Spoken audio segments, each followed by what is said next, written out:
Sometimes all that's left of your schedule is fragments of silicon.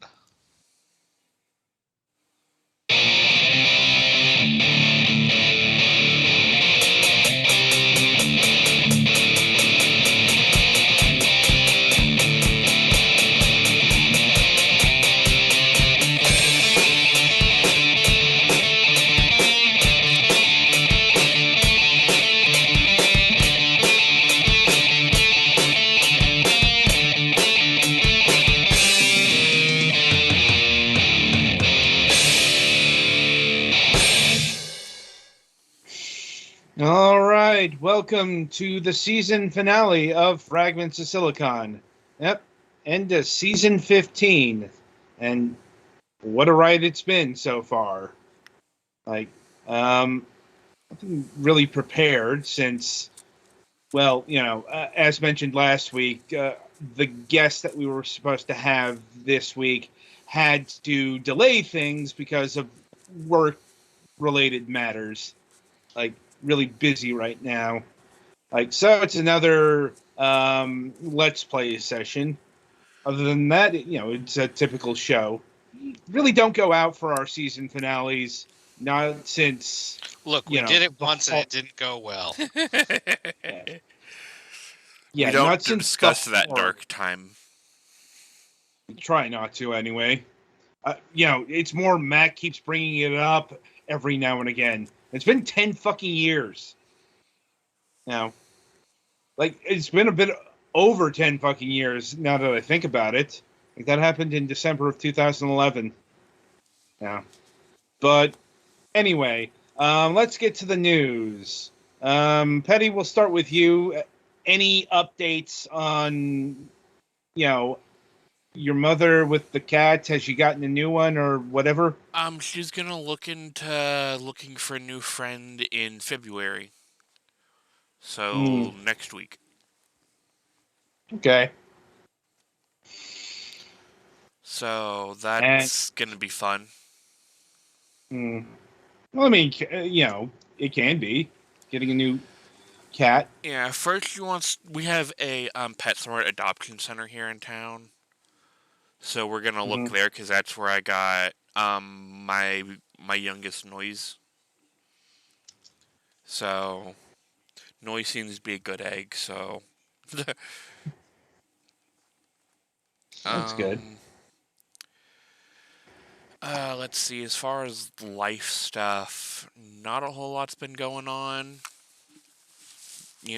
Things generally get kind of quiet after the craziness of dealing with a dying cat. Yeah. At least you hope. Mm-hmm. It's been really cold. So cold that I've been waking up with my sister's cat trying to steal my blankets. Well, what sucks is he's a fairly large cat. So if I'm not ready for him, he can literally roll me out of the blanket. So a murder ball then. Basically. So I have to get the decoy blanket ready to wrap him up in to hopefully spare myself the freezing cold of winter. Remember, I'm kids. guessing you don't. Hmm? Like, do you have a heater? Um, we do, but I'm still on the hide-to-bed, and the heater's pointing away from it towards my parents' room. Uh-huh. And we still have the air conditioner in the window, and my dad hasn't put a bag around it yet, so cold draft keeps coming in through that. Oh boy. Yeah. That that sounds like a good way to get a fucking cold. That's why I have a thick comforter. Yeah. I need to find my electric blanket. Hopefully that still works, but I imagine it'll probably be harder to fight off the sister's cat with the electric blanket. Potentially. With cats, you never know. Well, he likes my dad's electric throw, so yeah, that's gonna be fun. Anyway. Anything else? I did pick up a box of the Digimon Classic Collection cards. They're they're pretty all right. I like that it's a smaller set, so I basically got most of it. Hmm. I think there's only like 2 cards I'm missing, which one person at my locals is debating if he wants to trade. So yay, complete sets are complete. Well, except for the alternate arts, because oh boy, I think Yeah, but those are just for if you want it to be fancy. yeah. They're functionally the same. Yeah, I mean, they're kind of cool because from the classic collection, they're literally based off the old cards from the back in 2000. Visually, yeah. Yeah. So, there are some I kind of want to look into getting, but I'm kind of waiting for the price to drop some more because Scalper's going to scalp. And yeah, as far as gaming goes, I rented Xenoblade Chronicles Definitive Edition from Gamefly and been so far enjoying that. I almost got the 3DS version and then realized, hey, wait a minute, I have a Switch now. Hold on, let me fix that. Yeah, the Switch version will definitely have better performance. Yeah, like I put it back And in. that was like one or two 3DS games that was new 3DS only. Yeah, well, I have a new 3DS. Like I put it on there back when I got my new 3DS and was like, hey, wait a minute, I have a Switch now. Hold on. Hmm. So yeah, other than that, I think I'm good. Like raid's been going fine. So, yay, next victim. Oh, Alex, had to be you. Um, well, my supervisor at work is out sick, so that's fun. Uh, I'm mostly concerned about incoming mail getting done and one of my other coworkers is on vacation, so hopefully there's nothing too urgent that I don't know how to handle currently. Um, I'm I've asked if anyone can help me, but everyone's pretty busy because also this is the week that we have to send out all the W-2s for all of the personal assistants. Uh, Fun. so my job this week is stuffing envelopes, which on the other hand, on one hand, not exactly interesting, but on the other hand, definitely something you can listen to a podcast while doing. Hmm. Otherwise, not that much interest in. Looking forward to. Actually, I hadn't realized, but Legends Arceus comes out this Friday, and so does Luminous Avenger X2. So we'll see how Hmm. that works out play wise. In terms of which ones I have time for. I mean, And I've also been playing Super Robot Wars 30. I imagine we'll be talking about Pokemon Legends in next season, if not Probably, yeah. if not the season premiere, then like the week after. You know, it's like so. Yeah, it's just I'm bad at focusing on multiple games at once. I can understand that sentimentality. Like, it depends on the game, honestly. Like, you know, if I pair an RPG with a action game of quickness, something like that, that usually works. But it's like two big games side by side. Yeah, that's a bit more effort. Anyway, anything else from your camp, Galax? Not really. All right, I guess it's my go. Let's see. Where to start? I suppose in show news, I did talk to Twilight a few days ago about potentially returning to the show, and that is not happening for the foreseeable future. His work issues still haven't been sorted out, and he also cited unspecified family issues that have cropped up in the interceding time as well that is keeping him away. So It's really easy for other commitments to come up when you stop doing something regularly. yeah. So we will eventually begin the process of looking for a new fourth chair, but not immediately because, do you recall next season we will be launching the 14th season of MSP. And yeah, we got to get ready for that thing coming back. Mm-hmm. Especially since I have booked uh, quite a bit of, 3 of the initial 4 guests are mine. So, I'm going to have to guide 2 fucking sets of guests. Also, maybe not so much Linkara and Chuck, but Max Miller. Oh, I'm definitely going to have to be the lead on that interview. Mm-hmm. So, because I'm probably the only one who's watched this programming right now.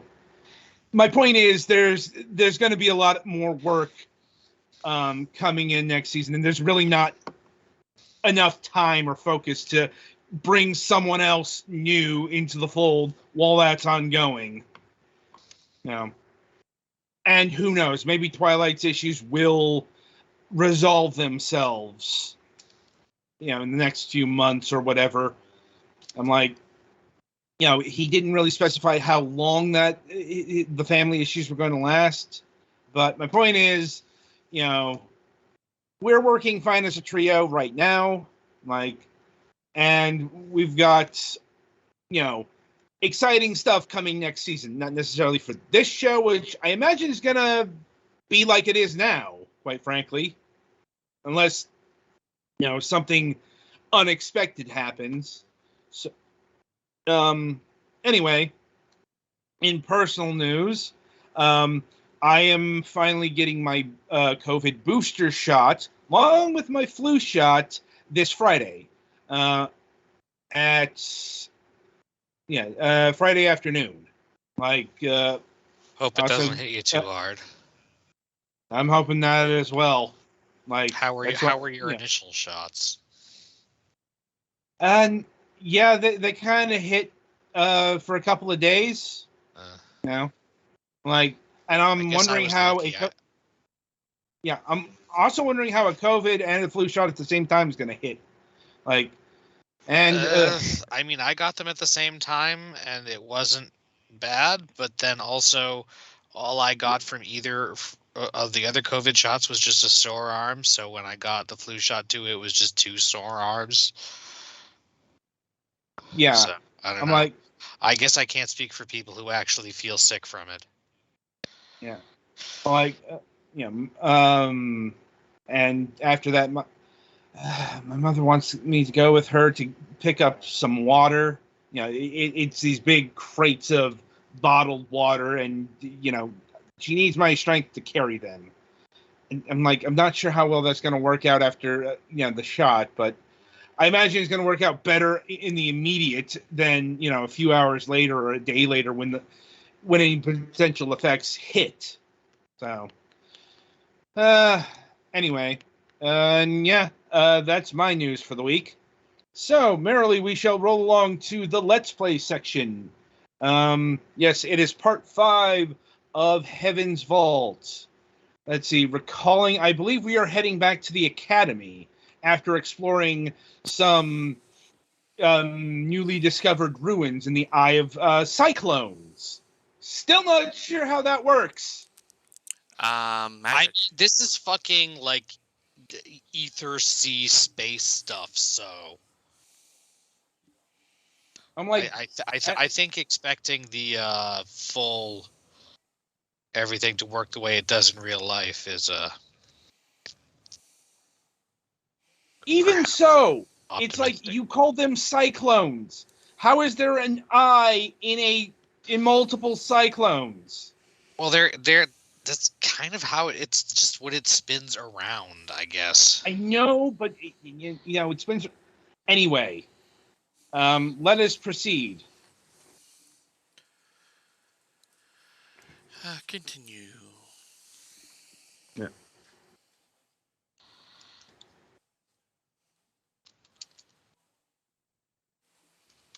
Alright, so we want to leave the moon.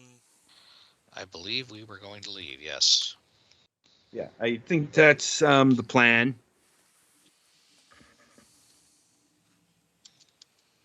On the road again.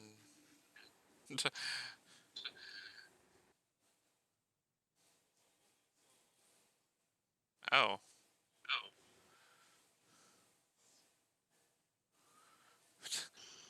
that's not good. No, it is not.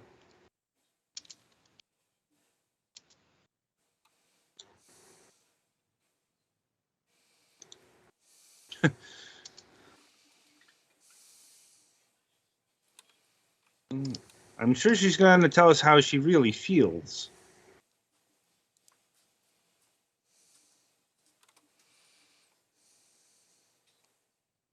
I'm thinking, where's your head?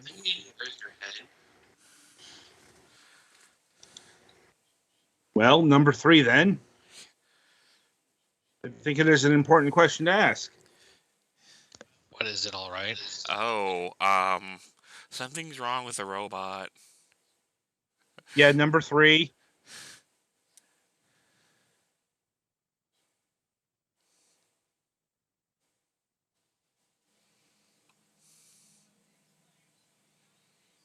Of course I came. Of yeah. I don't know.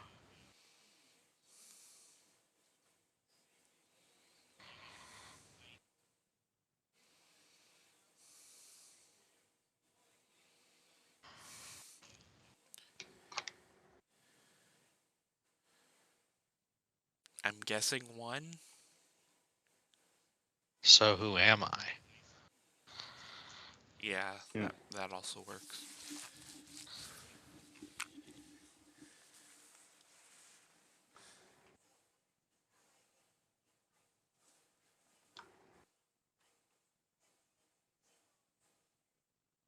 I am not Professor Miyari.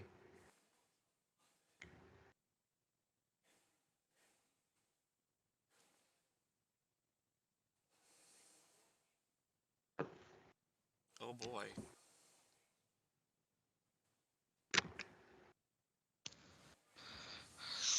Randa, you're a robot would work, but Yeah, let's go with that.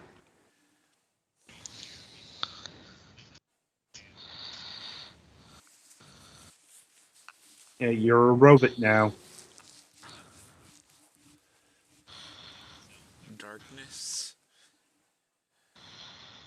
God, this is going to turn into. tell me what you know.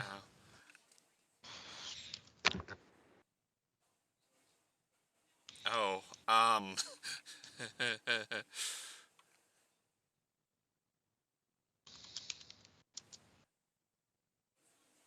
An observatory.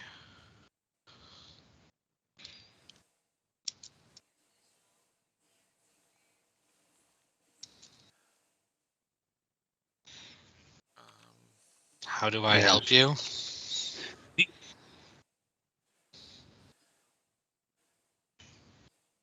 Um. Ooh, are you alive is a good one. But those are all good questions. Yeah. That's not a good answer, homie. Oh, I robot's have back. Yeah. no What is? idea.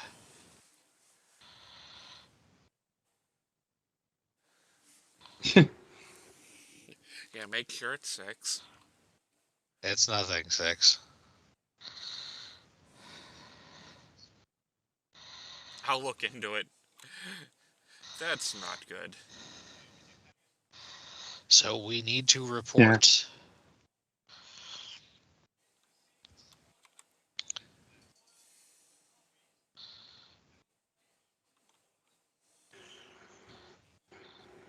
Yeah, let's see if he remembers anything about what the fuck happened. Yeah, that's.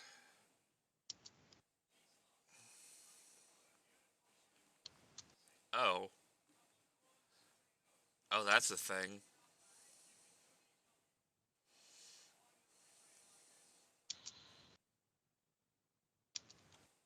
Let's get out of here. Let's try and leave the moon.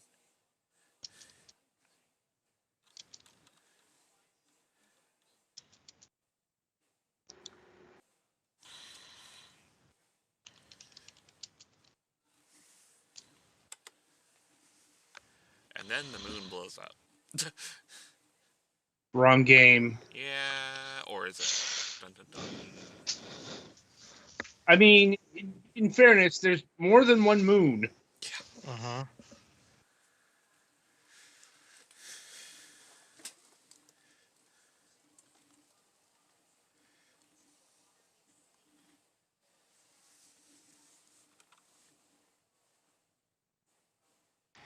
Yeah, workmanship.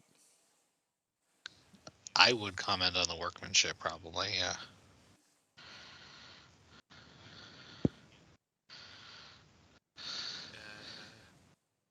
It's a symbol. It's a simple or you're sure. I'd say a symbol. That's literally what crowns are.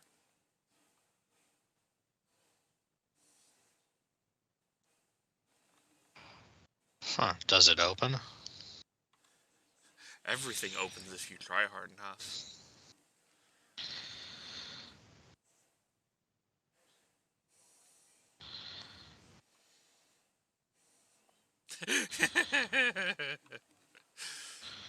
Well, if we have a friend on Elbreth who might be able to help, we could do that. Yeah. As much as I'd like to watch hammering a priceless artifact, let's go to somebody you can do it with a little more finesse. Yeah. Let's not destroy the priceless relic. I'm from Elbreth. I will bear that in mind, oh no.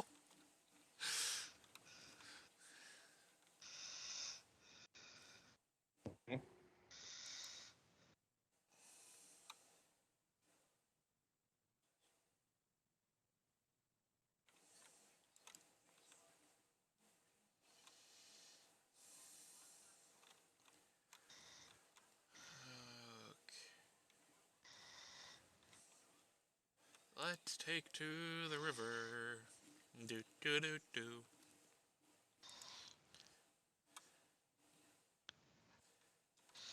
Try to get the second half out of the nebula or the cyclone. Do we want to go see the professor or to Elbreth to open the mechanism?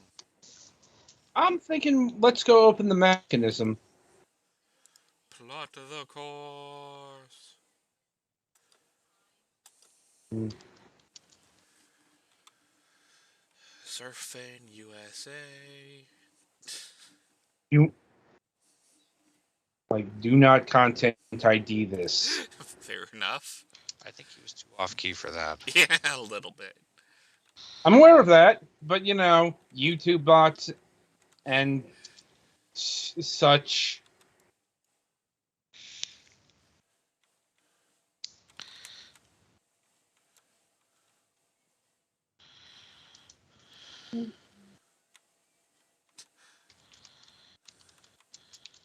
Again, it's okay. What are the rivers? Flows of oxygen, hydrogen, and ice. So, comet dust? Approximately. Uh, and what are the rocks here supposed to be then? Magic. I believe they're rocks. Yes. Yeah, but they're not space rocks. They're like cave rocks. They're rocks that are in space. Or I whatever guess the what hell this is. passes. Yeah. I don't think we can call this space as we know it. Maybe. Okay, they're I mean, for all, rocks. They're rocks in some sort of ether sea. yeah, that sounds better. And I guess we've hit some equivalent to rapids. Yep.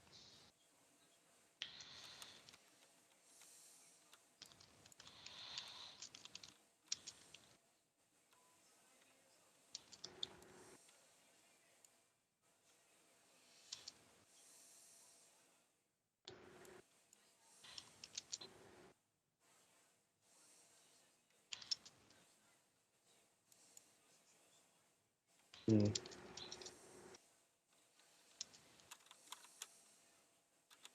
wires. That's an odd name for a, stream. I mean, I've heard worse. And I'm sure there's a story behind that, which we may or may not hear.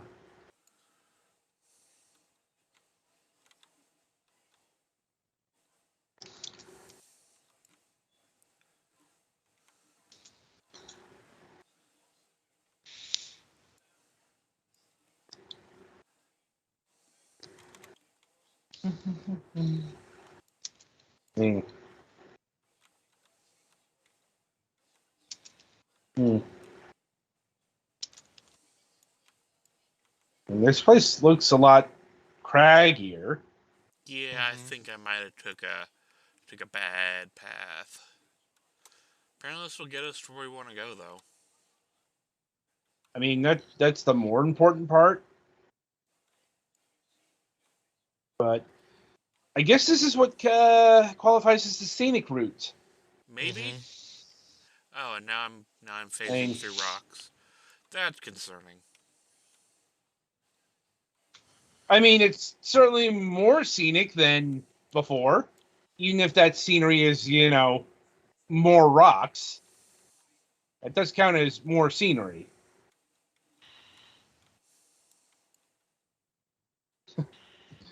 Oh.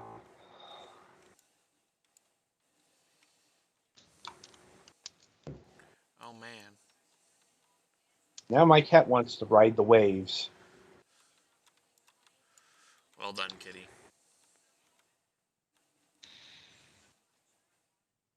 Eagles Pass. Oh. So that means there are eagles somewhere in this universe. But is there freedom?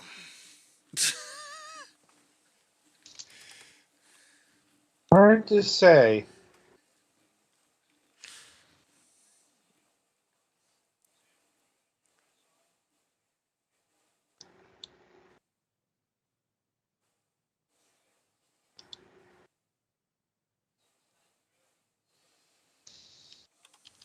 Oh, insert relevant commentary about don't look up here.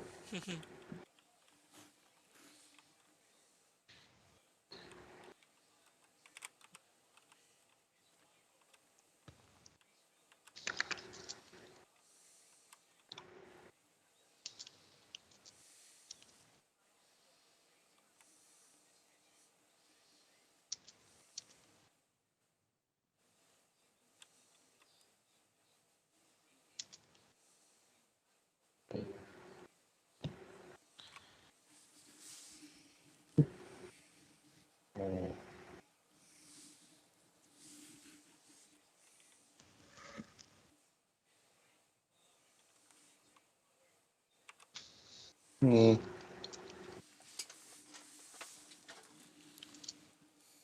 Bird. Uh, oh. You sound like you don't trust me.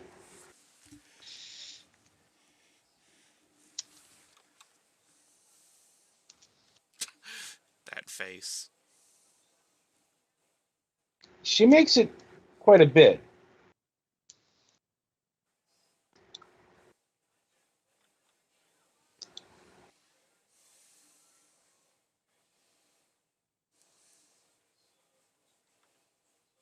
Maybe she has sinned. Maybe. Sari?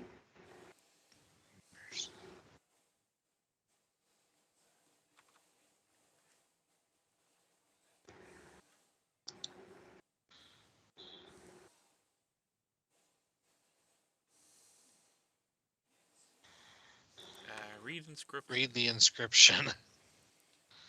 Yeah. I'm like, look, they updated their password, which is surprising, but, it's good security. Let's see, what do we got here? And Pray? Yeah. And all right, we got pray right. Let's see. pray and Huh. enter? Since it's a door? Or enter and pray, And rather. yeah, Um, let's see. I mean, I'm going with drink because it's got the water symbol there. kind But of. It's not yeah, the pure water symbol, but it's the one that Pilgrim and maybe Buried have. let's go with enter. That makes the most grammatical sense here.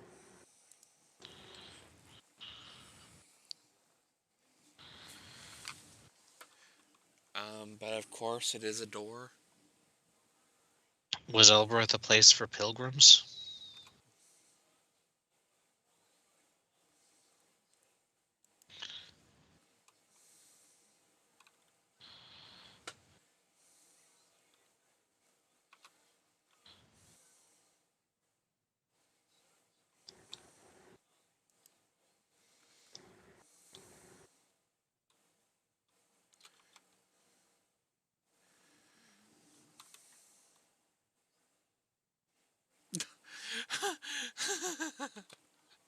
We may have to kill our robot.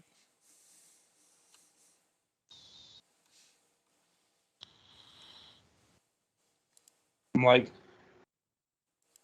this is the future that Amazon wants.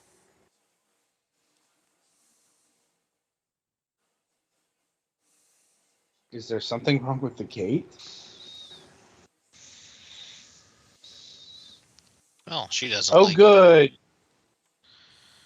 Yeah. I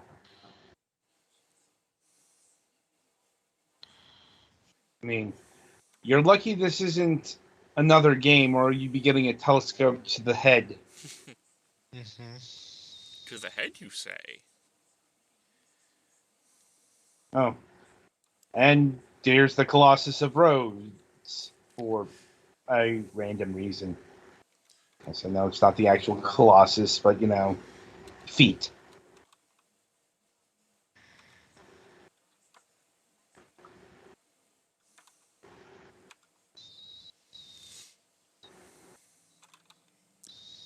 I think people sleep on it. I think you're a little bit behind, Adam. Yeah.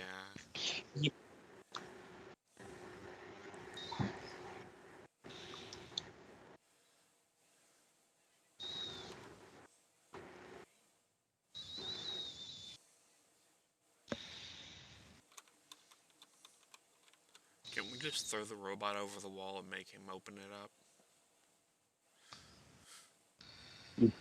No, I believe it has been implied that the robot is quite heavy. Yeah.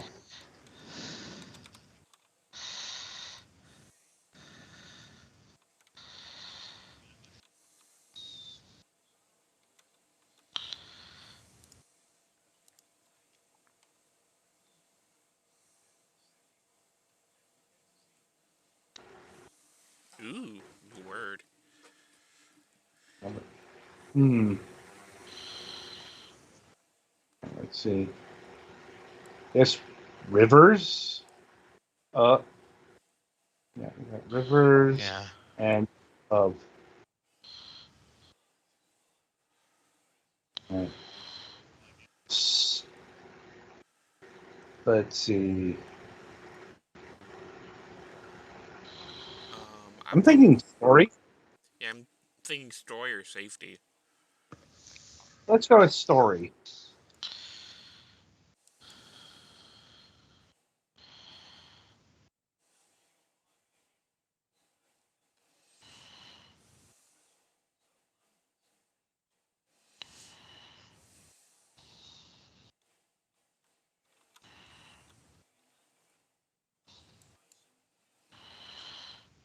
Anything else up here?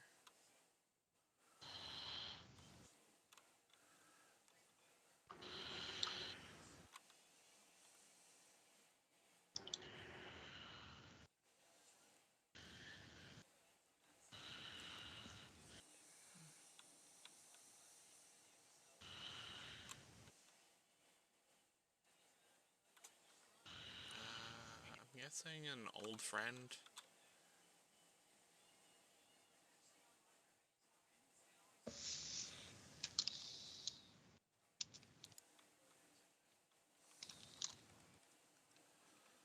Can't get into the gate.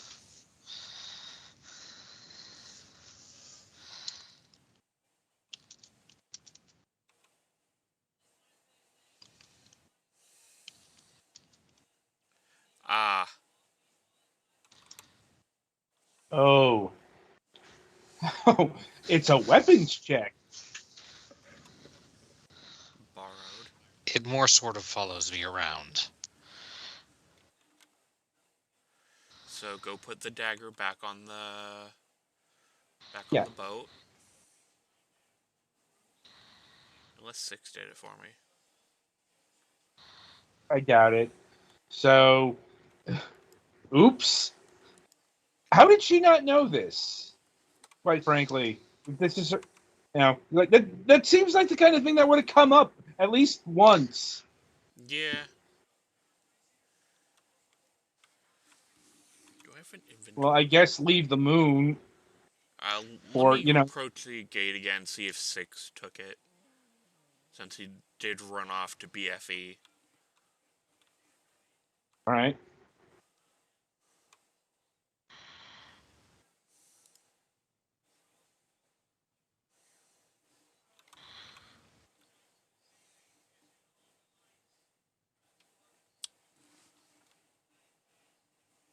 Yep. 6 took it back to the ship. But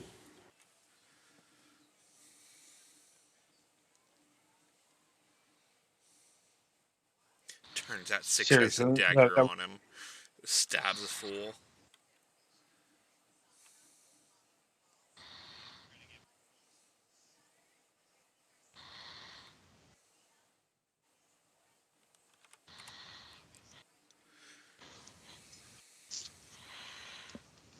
citadels are underrated defensive building complexes. Mm.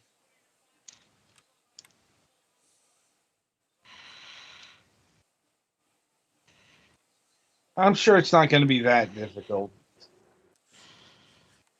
Which way is left?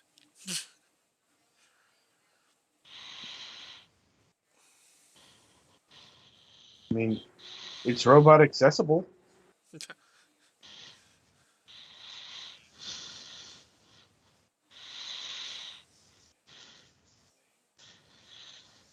Yeah, once again, she didn't know the device over there had a weapons check.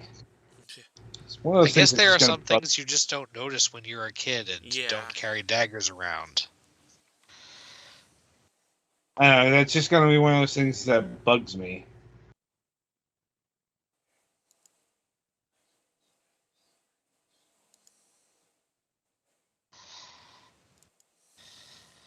Uh-oh.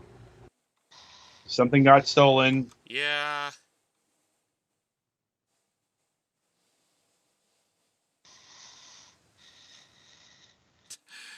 Give it back. So about that Come on. dagger.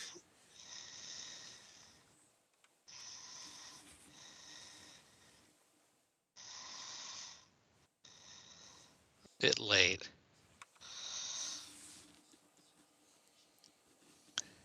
Yeah.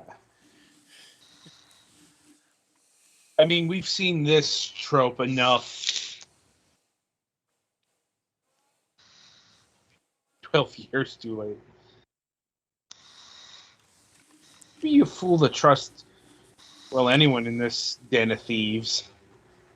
I guess pocket knives are acceptable. Tools are different.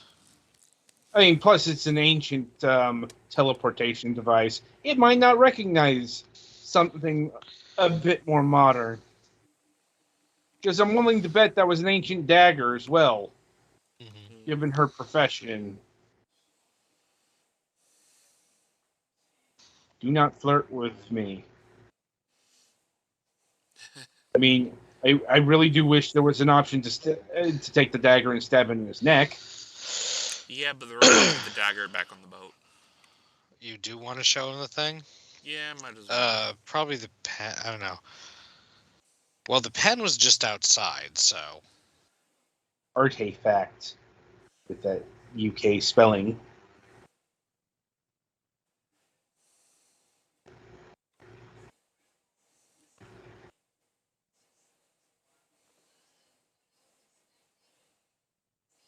Oh man.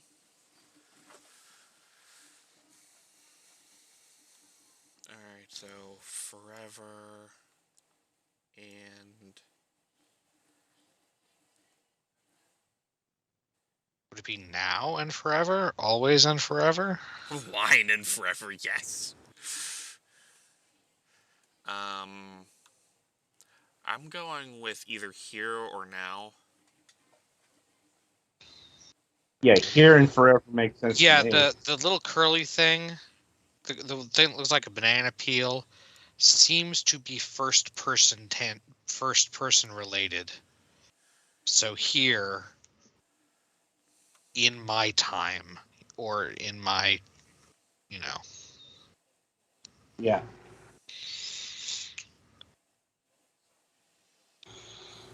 Um Trade for the pen.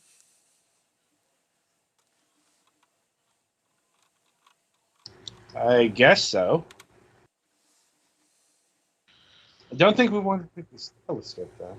Yeah.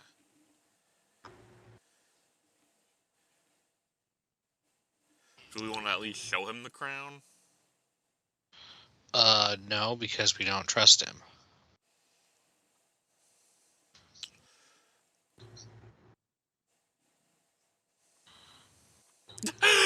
Ask him.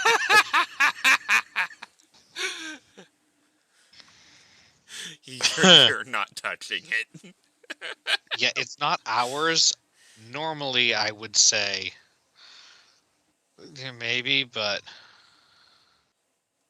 Let's ask him another we can question. come back later. Maybe. Yeah, I don't want to get rid of his ethical core. Just in general. But also not our robot.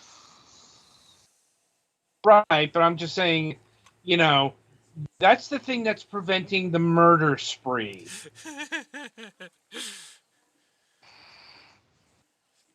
Look, I know how this goes. I played System Shock.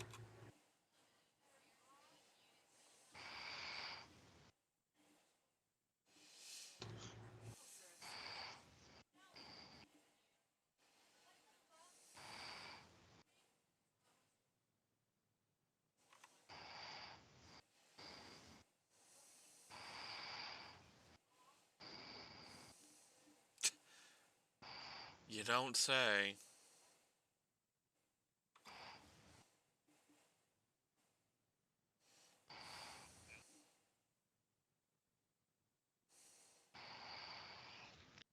I don't have a robot servant either. I have a robot friggin' P word Assistant. means person. No, P word person means person who always chaperone, I think is what I was thinking of, which is not a P word. No, it's more a P sentence. I mean, it has a P in it. Um,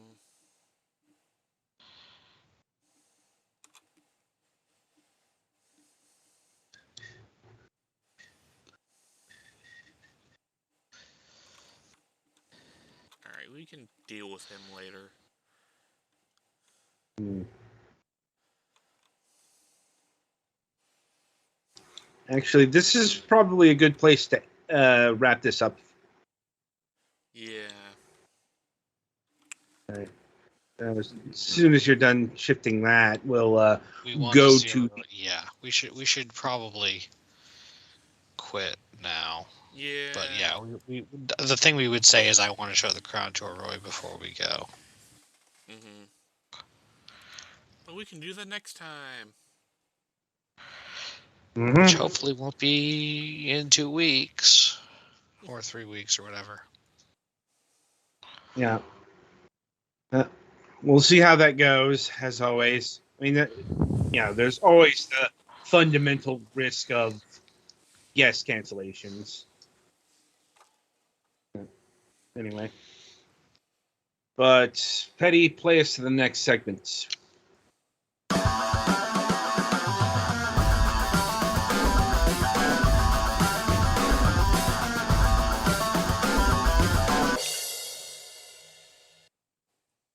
All right, welcome to the topic of discussion. And this week we are talking about Banjo-Kazooie, mainly because, the up until, well, maybe not recently, because Banjo and Kazooie showing up in Smash Brothers is actually a few years old now. Mm-hmm. But it was still a major shock when the Nintendo Switch Online Nintendo 64 component got announced, and Banjo Kazooie showed up as one of the games. Because as of this year, Rare has been owned by Microsoft for 2 decades. Indeed. Like, it's that's one of those memento mori. But I don't know, like, this all seems like a bit of, how do I put this? Or at least Sellers? a Tempest Fugit. Yeah. How do I put this? A bit of seller's remorse. Now, like, let's be honest here. Nintendo's been doing more with Banjo-Kazooie than Microsoft has since the Xbox 360 era.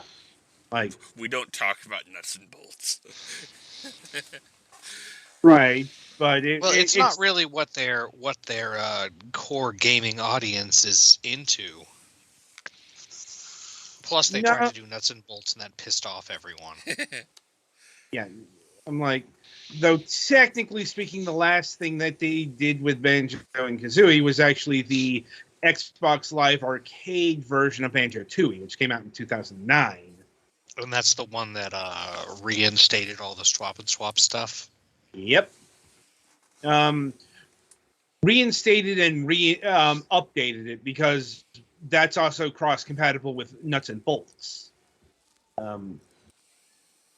But yeah, Banjo-Kazooie in its original form is now out on the Nintendo Switch. I don't know how well that's running.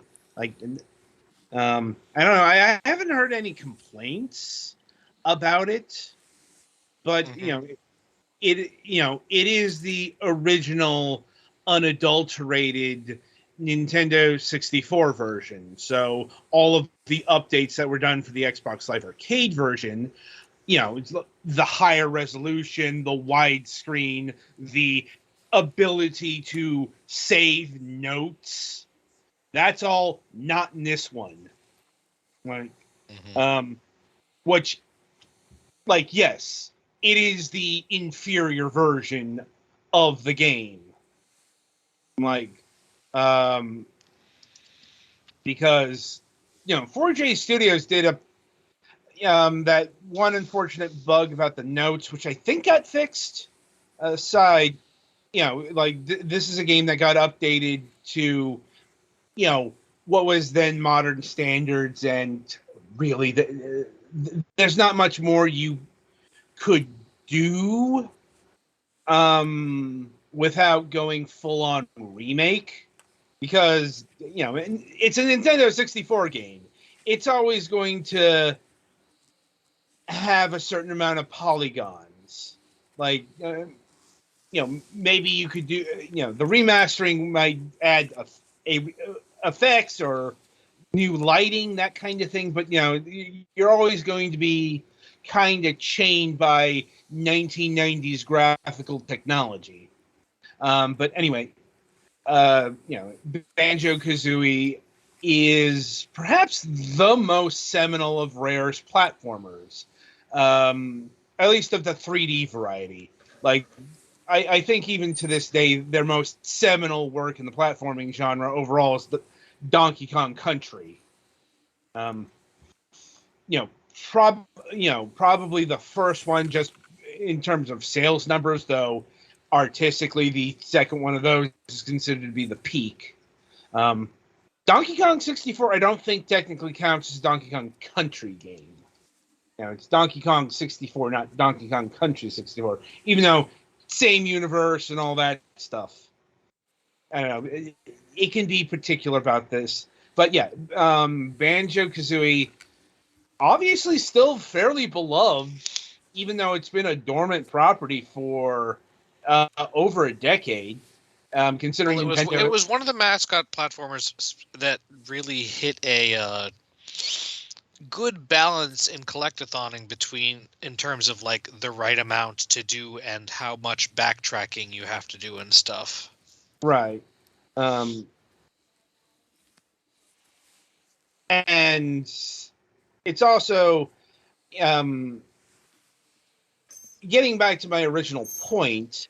It's Nintendo showing a bit of seller's remorse, which is shown up actually pretty frequently post Microsoft buyouts, because you have maybe not so much because you have Rare on the Game Boy Advance, and they actually did the uh, Game Boy Advance ports of the Donkey Kong Country trilogy.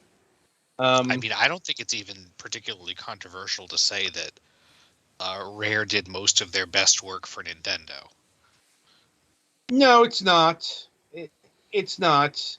Rare and Microsoft were quite the styles clash. Interestingly enough, even with the mature work, because remember, Rare was able to scale in ways Nintendo, even today, really can't. Like Nintendo's published some M-rated games, but they have never developed an M-rated game internally. Um, but Rare, in the N64 days, they were all, they ran the gamut, from the family friendliest things you can imagine. For fuck's sakes, they worked on a Disney kart racer. Actually, a few of them. You know, to fucking Conker's Bad Fur Day and Perfect Dark. I forgot about Perfect Dark. That's. I mean, they also did GoldenEye, which is relatively. GoldenEye's it's not Perfect Dark, but. Well, GoldenEye's right in the middle. Team-rated game, and James Bond. Not exactly for children, but not something that a teenager can and will enjoy. I know because, well, I was a teenager when I played GoldenEye. So Perfect Dark was M-rated, or? yes, it was. Oh, I didn't even know that. I assumed it was the same as GoldenEye. Nope. Like my point is, Rare spanned the gamut, but and Banjo-Kazooie's on the family-friendly side of things. Yeah. Very well, much. What I was going to say is that Perfect Dark then would have been in the mature content side, and then Conker's Bad Fur Day would have been in the extremely immature content side of things. Well, Conker's Bad Fur Day was basically a reaction to the critiques of 12 Tales Conker 64, which was that it's an extremely generic mascot thing. Yeah, it was derided pretty heavily for being very derivative, not just of generic to Banjo-Kazooie. Like, they had already put out Banjo-Kazooie and were working on Banjo-Tooie. And you had Conker 64 here, which looked pretty similar, but even more syrupy sweet. Which, was actually a bit over the line for a lot of the gaming press.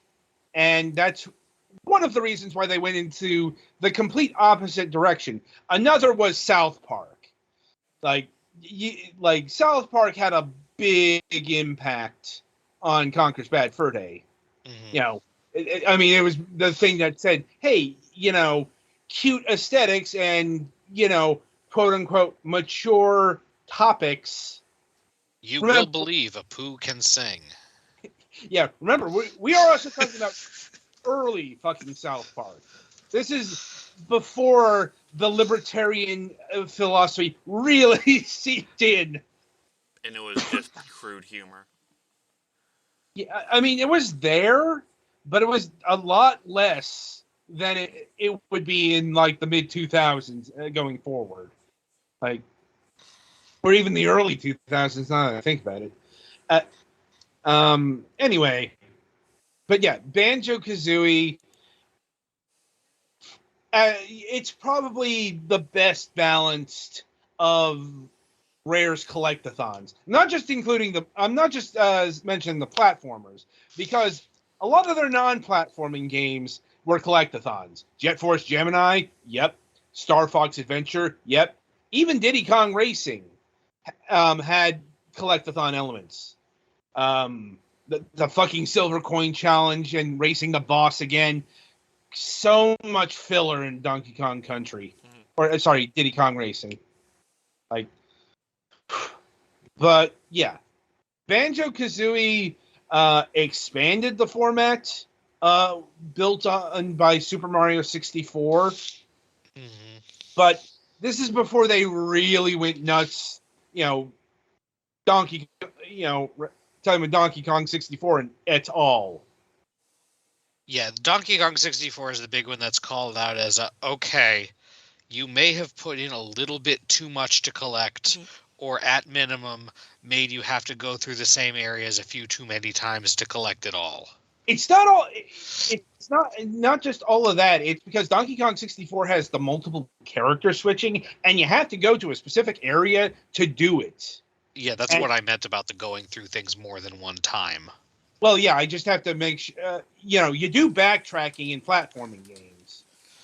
Yeah, but having to go through the whole thing multiple times, once as Donkey Kong, once as Diddy Kong, once as Chunky Kong, once as Tiny Kong, and once as Lanky Kong, yeah, is a little bit much. yes, it is. But Banjo Kazooie doesn't have that problem, at least in the first game, because you don't split up the characters. Like I don't, and even Banjo Tooie, it's only Banjo and Kazooie and Mumbo. It's still less than Donkey Kong 64, but when even Rare employees said Banjo Kazooie, Banjo Tooie was a little much, the excesses were really falling in. But yeah, Banjo Kazooie played with the formula in a few ways. It's like the basics are still there. Instead of Power Stars, the Jiggies, like, and instead of it's a little bit different because instead of just being a number of stars passed to the post to open a thing, you actually have to use up your Jiggies to fill in the paintings or puzzles too. Yes. It is more limiting than what Super Mario 64 did. Like, I'll be honest, like most 3D platformers are restrictive compared to Super Mario 64 when you really think about it. Like, Super Mario 64 is really, really open-ended for a 3D platformer. Mentioned that in the Super Mario 64 retrospective we did not too long ago. In Naka and Ogre's Let's Play, they suffered through Tick-Tock Clock, which is a stage that normally, if you just want to beat the game, you can completely fucking ignore. Yeah. I'm like, and Banjo Kazooie carries on those traditions, but it locks more of the world. But that's also because it's not as mission based. You still have missions, but they're not broken up like they are in Super Mario 64. The world is continuous, and that was something that was seen as a step up from Super Mario 64. You didn't have to go into the world, collect a star, get kicked out and go back in. Now there were other reasons for that happening, because Super Mario 64 and by extension Sunshine kind of built the world around the particular star or sprite you were getting. Banjo Kazooie doesn't do that. Yeah, Banjo Kazooie you can generally explore around pretty well, unless you're lacking Mumbo tokens you need for a transformation or haven't gotten the fucking wellies to go through the goddamn toxic swamp or whatever the fuck. Yeah, that's another thing that Banjo-Kazooie does. You unlock moves, and you get about 24 moves in the game. Um, it's quite the expansive move set. Granted, some of that is like going to pads and jumping Yeah. and flying and Also, stuff like most of that. the moves are actually Kazooie. Banjo only gets a few. Yeah, but since they're basically one character in this game, that Uh-huh. it doesn't matter that much. No, but it's just because it led to some jokes about which one of the ones in the relationship is actually doing most of the work.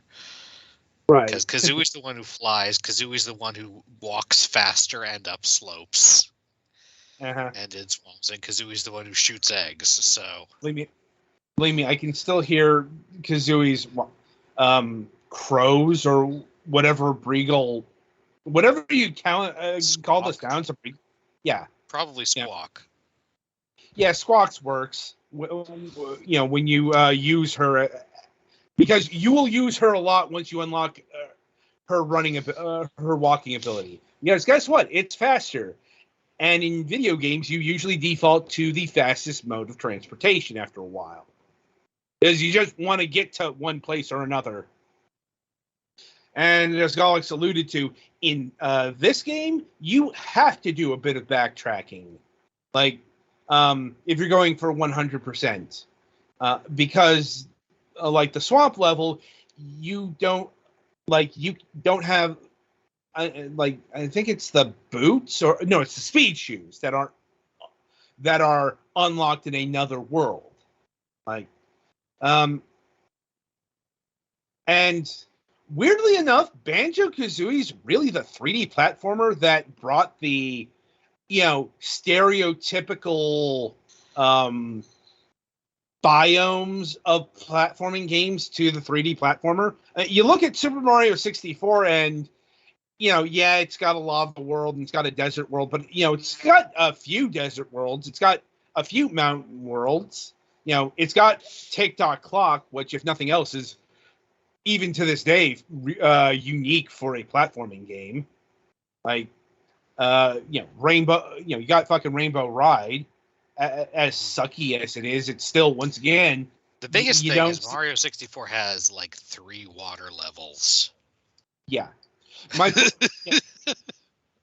My point is, when you look at Banjo Kazooie, you got plains level, desert level, ice level, fire level. It does also have These like hidden shortcuts between several of the levels, right? That you don't have to. it's got the cauldron it's got fast travel, the cauldron teleportation system, like and it's like it also has the probably one of the most famous uses of the Nintendo 64's dynamic music capabilities. The various remixes of the Teddy Bear's Picnic that plays in the Grunty's Lair section or hub world. Mhm. Yeah. And yeah. Also, on the more infamous side, we had the end game, the trivia end game, which was not good. It's certainly the worst part of the game. It wasn't necessarily hard, but it was tedious, and I have no fucking idea why they brought that back for ukulele. Like, nobody liked that shit. Um, Another thing that they brought back in ukulele was the really, really long, epic boss battle. Like, that is what I remember. Maybe not the most, but certainly a thing I remember from the Gruntilda fight. It just goes on and on and on. Oh Yeah. right, was it Banjo Kazooie or Banjo Tooie that did the thing where like right before the final boss you had to do the fucking like board game with trivia questions? That is just what I said. Yeah. Like, Sorry, I was spacing for a second. That is, I mean, it's interesting and it gives you a reason to fucking listen to Brentilda bitching about her sister. Uh, yeah, but Brintilda's another character that vanished after Banjo-Kazooie. Like, anyway, and yeah, in terms of its design, also we see a shift away from platforming. Like like Banjo-Kazooie is definitely less platformy than Super Mario 64. It still has its jumping challenges, but also keep in mind that since bears can fly in this game with the assistance of a Breagle, it's got its equivalent of the wing cap as well. But it's just a lot more mission based and puzzle based and so on and so forth. It is a decidedly more complex game, not just in terms of its design, but in terms of its graphics. Like, not only is the graphical fidelity noticeably more prevalent in Banjo-Kazooie, as you'd expect, as the game came out 2 years into the lifespan of the Nintendo 64, though there were trade-offs. One of the things about Banjo-Kazooie is the frame rate was decidedly not as good as Super Mario 64. Once again, I think we mentioned this with Super Mario 64, but Super Mario 64's graphics were fairly simple, even for the standards of the time. Like, instead of using texture maps, they used the simpler garage shading, or however you pronounce that word, for the models in Super Mario 64. That is one of the reasons why everything looks off model, if you will, in that game. But that was because the trade-off there is the frame rate in Super Mario 64 is really good. Yeah. Like, seriously, this is another reason why the Xbox Live Arcade version is the one I'd recommend to play, because it doesn't have the fucking frame rate problems either. Granted, that actually had an unintended consequence in Banjo-Tooie. It probably happened in Banjo-Kazooie as well, because the frame rate issues were known, and the soundtrack to the games were actually timed to the frame rate drops. So if it doesn't drop, it gets janked. Yeah, it got this happened in the beginning of Banjo-Tooie. The soundtrack actually got desynced because the frame rate drops weren't there. Like, that is kind of hilarious, if I'm being honest. Like, anyway, and of course there's the fucking stop and swap. If you don't know what that is, this was Rare's, quite frankly, insane transfer system. Like, yeah, the idea was to hot swap N64 cartridges, like this specifically tells you not to. Yeah, because and you had to do it within like 30 seconds or something. On early versions of the N64 or something, it maintains data in random memory or something for 30 seconds or a minute or something. Mm-hmm. Still not long, but plausible for you to grab the cartridge out and put another one in. Or if you stop and swap. Mm-hmm. But then they did a hardware revision fairly early that reduced the time that memory was kept. And here's the thing: active to like less than 15 seconds or something, where it would not be plausible.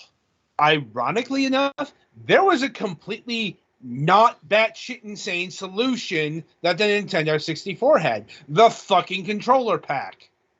Yeah, where's the fun in that? Using actual hardware things that they actually designed to be used that way instead of being entirely too clever about it. Well, no, the problem was they used the EPROM chip. They had the built-in save in both games. Mm-hmm. So they couldn't use the controller pack. I mean, that was nice when you wanted to save your game and, you didn't have to worry about space. The memory card age. I do not miss those days. Back in my day, shakes fist at clouds. Oh, I hated the fucking memory card. Oh, it was not a good system, but it was still back in the day. I know, but the only thing that was kind of good about it was for particularly multiplayer games where it would let you, after you were done playing on your system, you could bring your memory pack to your friend's house and play with your profile on their system. It was not used for this as much as you would have liked it to have been. Or you could have done, or you could do the stop and swap. There are many games that have save bonuses. If you have a save file of game X or game Y. I mean, for fuck's sakes, Metal Gear Solid's most famous moment came of that. You had a save of Castlevania, for example. They would, the game would know you like Castlevania, that kind of thing. Like I said, it all could have been avoided if they did the fucking controller pack. But no. So they had to wait until the Xbox Live Arcade revision to actually have the stop and swap. When you can save data on your fucking console. Anyway. Yeah, the reason they started doing memory cards on the PlayStation was because you can't save data to a CD-ROM. Yeah. The Nintendo 64 was just third-party devs were cheap, more often than not. I think in Nintendo's case, they wanted to have the ghost data in Super or in Mario Kart 64. You can bring it over to your friend's house and play those times and shit like that. Like Nintendo really didn't futz about with the controller pad in terms of actual saving important shit. Their games. Yeah, it was for profiles mostly. Yeah. So oddly, the other system you could do something like that with is the Wii, where you could save a small amount of data from one game to your Wiimote and then bring it to your friend's house. Yeah. Anyway, yeah. So Banjo-Kazooie is, definitely a dated platformer, but I'd still say it's still worthwhile. Like I said, just if you have access to it, if you have an Xbox anything that isn't the original Xbox, get the Xbox Live Arcade version of Banjo-Kazooie, or even better, go and track down a copy of Rare Replay. Mm-hmm. I do think that the quality of life improvements built into that version makes it the definitive version thus far.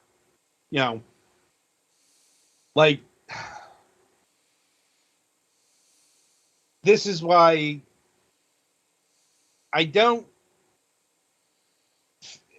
feel the need to revisit old games on original hardware unless they fucked it up. Which has happened recently. Grand Theft Auto Definitive Edition. Hell, Mario Kart or Super Mario Sunshine, they fucked up the physics in the Switch remake. Yeah, or Super Monkey Ball Banana Mania. Not the game itself, but a monkey target. Everybody's fucking pissed about the physics fuck ups there. They haven't fixed it yet? Not to my knowledge, Good lord. but admittedly, I haven't been really paying attention to that game. Like, look, my interview request was rejected, and I'm not joking about that either. I ask a lot of different companies on the show. Yeah, understandable. Anyway, so yeah, Banjo-Kazooie. It's a good game. You should play it. I guess if you have access to the Nintendo Switch Online, sure, why not? But, it's not something you should upgrade your pass for. Now, I'm not sure if there's a singular game that really is worth it. Not that I've seen. It's a very steep increase in price for not too much yet. Yeah.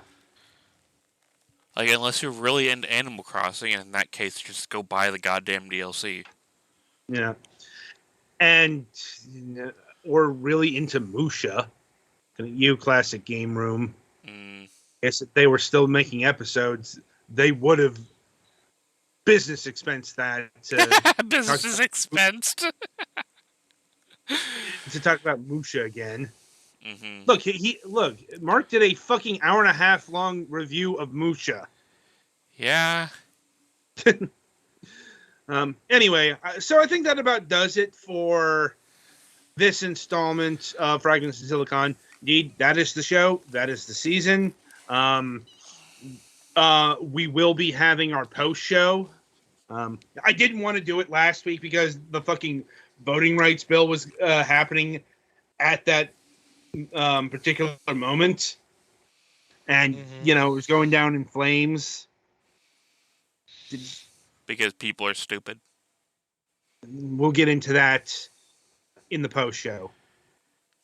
But anyway, until mid-February, I shall wish you good gaming.